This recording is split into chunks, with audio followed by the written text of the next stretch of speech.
right, this is lesson 37 of A Course in Miracles. And this lesson is, my holiness blesses the world. My holiness blesses the world. And this is following the previous two lessons were also about holiness.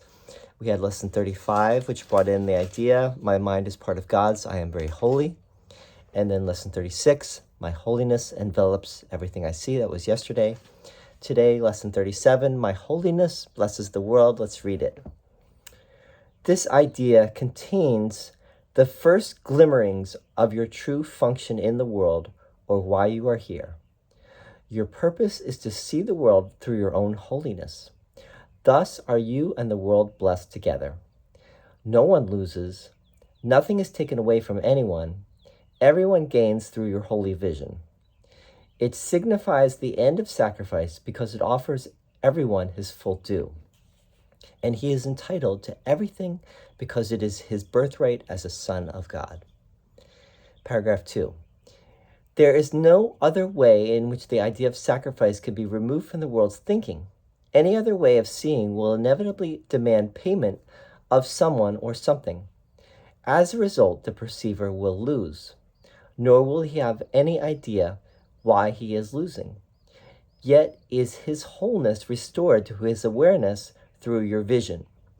Your holiness blesses him by asking nothing of him. Those who see themselves as whole make no demands. Paragraph 3. Your holiness is the salvation of the world.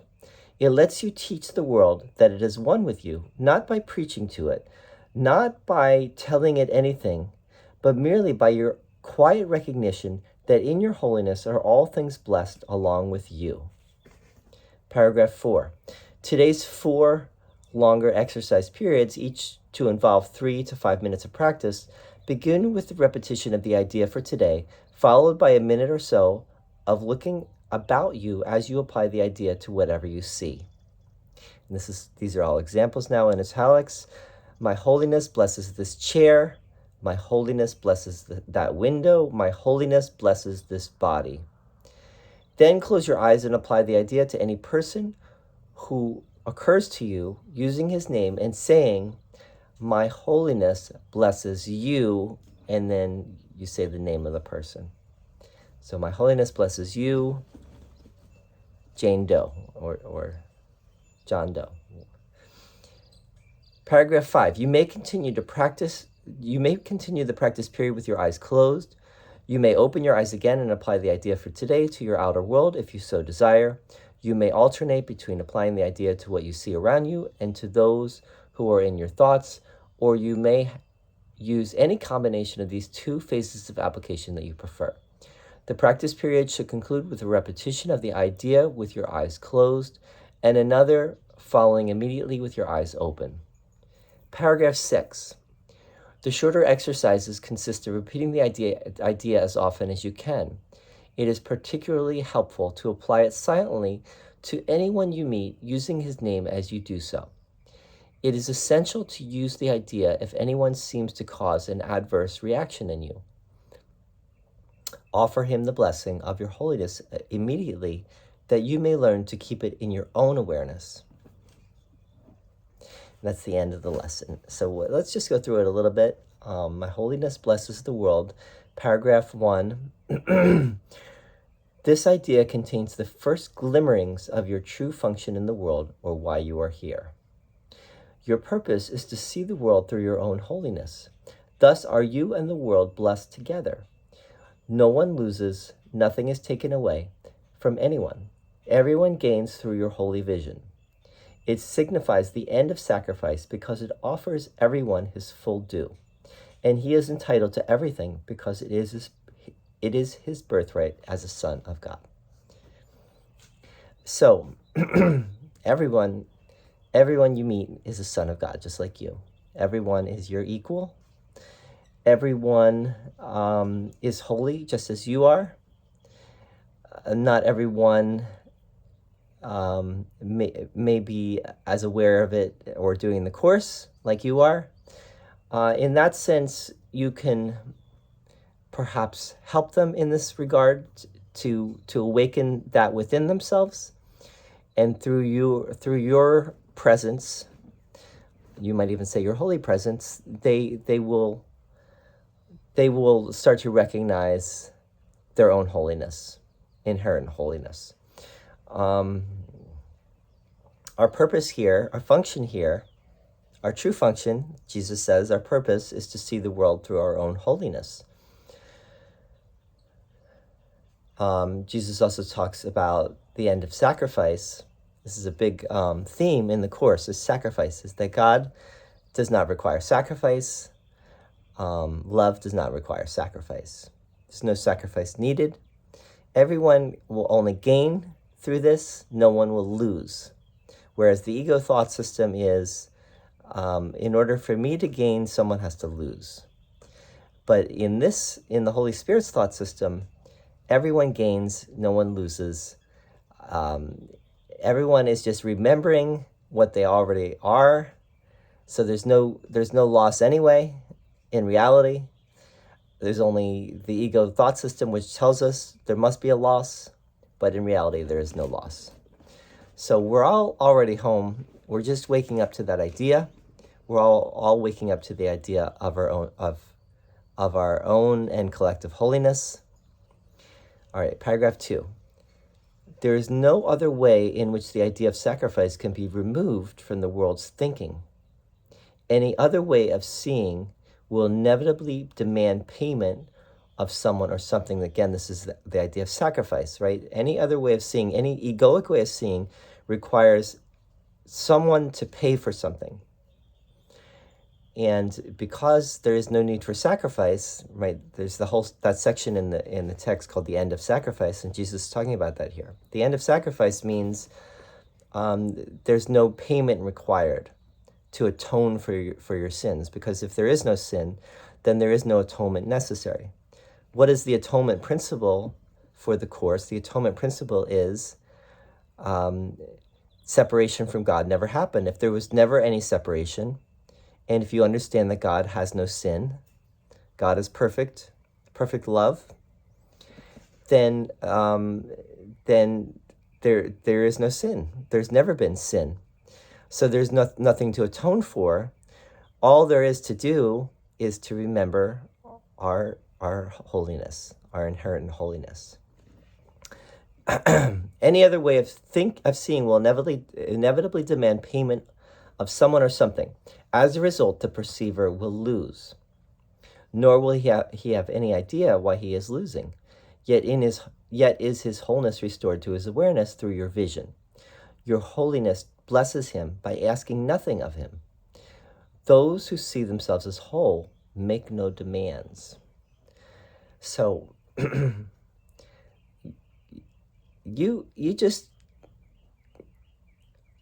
we're all getting to the point, especially those of us who are practicing the Course, or you could say some other spiritual path. What we're getting to is the simple, just this simple presence of being that has an effect on everyone, just because we are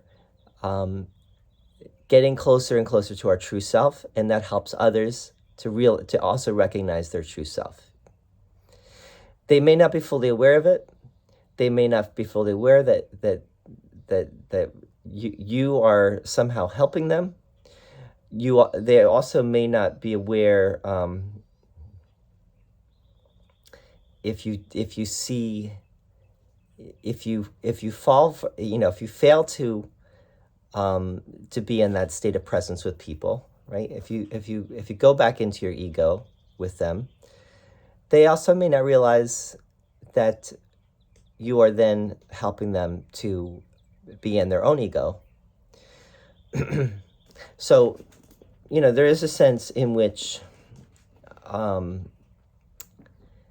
this is something that, if you help someone to be in their own ego versus in that state of holy presence, you lose as well. But it's not a true loss, because the reality is there is really no loss in this, what we're talking about. There are mistakes that we can make, but because we're on this path, we will find our way, right? But we just don't want to. We don't want to waste time. Right? Why push it off or postpone our joy and the peace and the love if we can have it sooner? And we can have it sooner if we, if we do this disciplined practice of training our minds, then we can more and more be in that state, and we can do it now versus later, right? All right. So paragraph 3. Your holiness is the salvation of the world. It lets you teach the world that it is one with you, not by preaching to it, not by telling it anything, but merely by your quiet recognition that in your holiness are all things blessed along with you. So this echoes something that Jesus said in the text, which is, teaching is done in many ways, above all by example, right? I think those are almost his exact words. Teaching is done in many ways, above all by example. In other words, we demonstrate by our being, not by what we say, but what we say and what we do does count, of course. But it, most of all, we demonstrate what Jesus is talking about just by our simple presence. And because of that, we do not need to try to convert people. I think that's what he's saying here. He's correcting something that has become a kind of a cardinal principle of Christian evangelism, which is you try to preach the gospel to awaken others to the message. But what that tends to do is that will turn people off. Many people have been turned off. I once was turned off by that. It gets into it's a tricky business, because not everyone is willing or ready to go there with you, and they feel attacked on some level when you start to use words to try to convince them of something. It's much more helpful just to be normal and to be in your holy presence with people, and not try to change their minds about anything. They will just, something will awaken in them just by your being in that holy presence, right? Nothing more needs to be done. There's a great quote from St. Francis of Assisi. Preach the gospel wherever you go, and only when necessary use words. So preaching the gospel for him, according to what you could say, well, that means preach the gospel in your actions. I think this is going even further and saying it's not even about what you do. It's just about that simple presence of being. Of course, if you're acting in ways, you wouldn't, if you're in that place, you wouldn't be acting in ways that are not coherent with that or in keeping with that. But the truth is that we're all kind of, we vacillate, we waver. Sometimes we're there, sometimes we're not. Sometimes we say stupid things, shitty things. Sometimes we do the same. We do actions which are not the best. And then we remember that is not the way, and then we shift what we're doing. But we're ultimately trying to get to a place where our thoughts, our words, and our deeds all align. That's what Gandhi said, right? That I forget how he put it exactly, but he basically said, true spirituality is when your thoughts, your words, and your deeds all are in alignment with each other. They all match. There's no difference between what you think, what you say, and what you do. Anyway, I think this is an important paragraph, though. But it lets you teach the world that it is one with you, not by preaching to it, not by telling it anything, but merely by your quiet recognition that in your holiness are all things blessed along with you. Paragraph 4. Today's 4 longer exercise periods, each to involve 3 to 5 minutes of practice, begin with a repetition of the idea for today, followed by a minute or so of looking about you as you apply the idea to whatever you see. My holiness blesses this chair. My holiness blesses that window. My holiness blesses this body. So you look outside of yourself in these longer periods and you see things, whatever you see, you do it indiscriminately, and you just apply it to anything in your field of vision. Then close your eyes and apply the idea to any person who occurs to you using his name and saying, so now you close your eyes and you specifically do it to a person in your mind. My holiness blesses you, and then you say the person's name in your mind. You may continue the practice period with your eyes closed. You may open your eyes again and apply the idea for today to your outer world if you so desire. You may alternate between applying the idea to what you see around you and to those who are in your thoughts, or you may use any combination of these 2 phases of application that you prefer. So you can do it with your eyes closed, eyes open, alternate between the 2. The practice period should conclude with a repetition of the idea with your eyes closed and another following immediately with your eyes open. All right, so anyway, you both eyes open and eyes closed is recommended here. You're gonna do some combination of the 2. The shorter exercises consist of repeating the idea as often as you can. It is particularly helpful to apply it silently to anyone you meet, using his name as you do so. It is essential to use the idea if anyone seems to cause an adverse reaction in you. It's essential. It's essential if you're going about your day and someone starts to irk you or upset you or any kind of adverse reaction, then you say, my holiness blesses you. And then you say, think of the person's name. Offer him the blessing of your holiness immediately, that you may learn to keep it in your own awareness. So this is ultimately, the people outside of yourself, they may learn from you. They may not. But really, this is about you changing your own mind. I think that's what it comes down to, right? You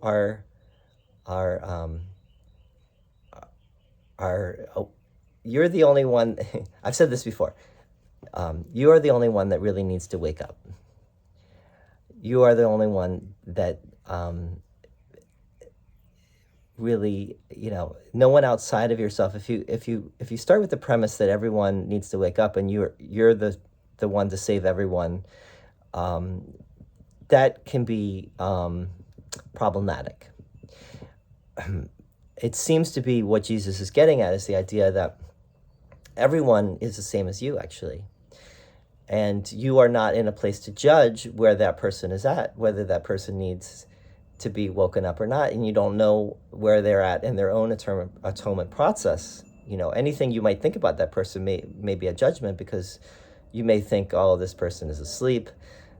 I need to wake them up. I need to be the one to show them their own holiness, or whatever it is. But the reality is that that would be a judgment that you're not in a position to make.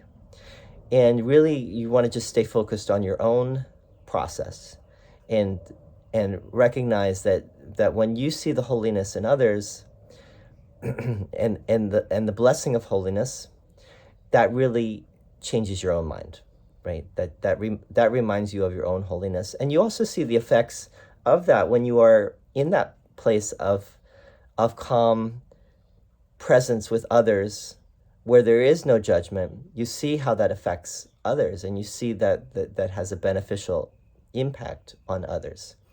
So it just also shows you the truth of it. So anyway, hope this was helpful. And tomorrow's lesson is something about holiness. My holiness, let's see, what is it? Lesson 38 tomorrow. There's nothing my holiness cannot do. and we'll see you there soon. Thank you.